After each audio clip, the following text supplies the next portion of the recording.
Alright guys, I'm just going to do a quick video here of feeding my bubble tip anemone. I thought it was pretty cool the very first time I did it. So I'm just going to do a quick video here.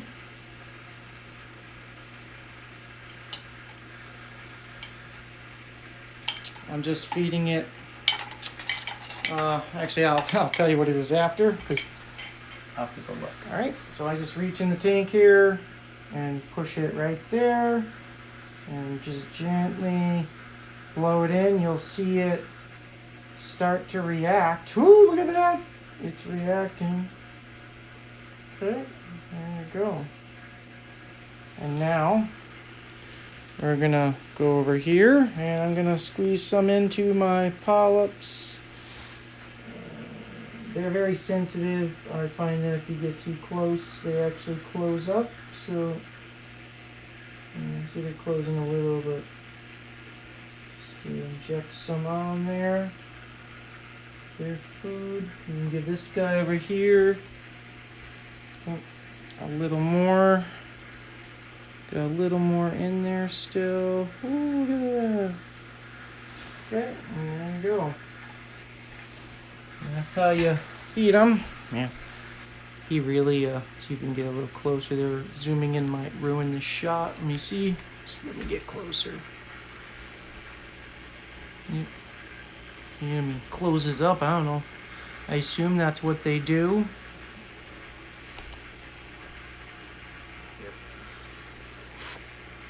I think it's pretty cool. Hopefully I'm not hurting them, but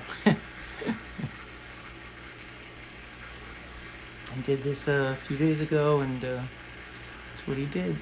I assume that's what they do. If a fish gets in them, they must close up and suck the fish in. So that was just, like I said, some food I gave them. Let me see what the name of that was.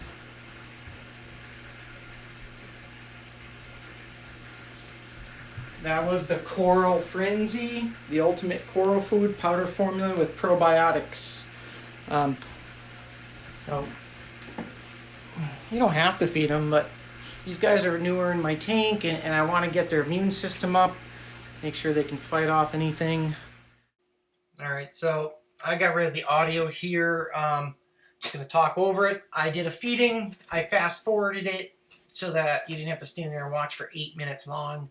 So hopefully you can get an idea of what happens when you feed it, and then you can watch it revert back after it's done feeding. It will look like normal again. About an hour or two after the full feeding, it actually gets quite big and goes back to normal. The anemone is almost doubled in size just from getting it like 4 days ago. It obviously got more comfortable in the tank and is opened up fully now. It's got a big... It's almost empty in the middle of it when it opens up all the way. It's quite impressive to see. I actually wasn't going to get an anemone, but they said they're not great for beginners. They're a little difficult to deal with. They like to move around a lot, but I have nothing in my tank, so they said this would be the time to get it, so I got it. I put it in. It stayed exactly where I put it. It did move about a ½ inch, but I put it in a hole in my rock. And overall, I'm very pleased with where it stayed, or where it moved to a little bit over, but it's actually sticking out so much more than I expected. When I first got it, it wasn't even raised out above the rock, and now it is. So it will get bigger in time.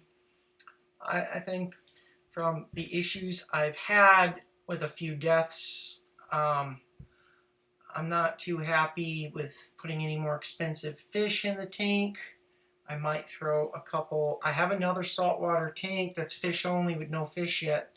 I might buy a couple inexpensive fish and put them in mine for now. See how he does. If they do survive and do okay, then I'll move them to their other tank eventually. But I paid a lot of money for the fish I've bought so far. And now I have a flame hawkfish. I'm afraid to put him in, but I have to do something. He can't stay in the quarantine tank. Alright, let's move on. Thank you for watching, guys. I appreciate anyone that is starting to watch my channel. Hopefully I give some information. I am having a hard time. I've had a few deaths already. Don't know why. Everything is tested perfect in my water. I will inform people as I figure out things. I had a baby 6-line wrasse. If anyone has any info, please let me know. He was in the tank for weeks with no issue. I put the anemone in. He was dead the next morning. He showed no signs of stress, my wrasse. He was tiny though, under an inch. I don't know if he went in the anemone and it stung him out. He was eating the night before, and the next morning he was just laying dead, like he just died that moment. He was still soft.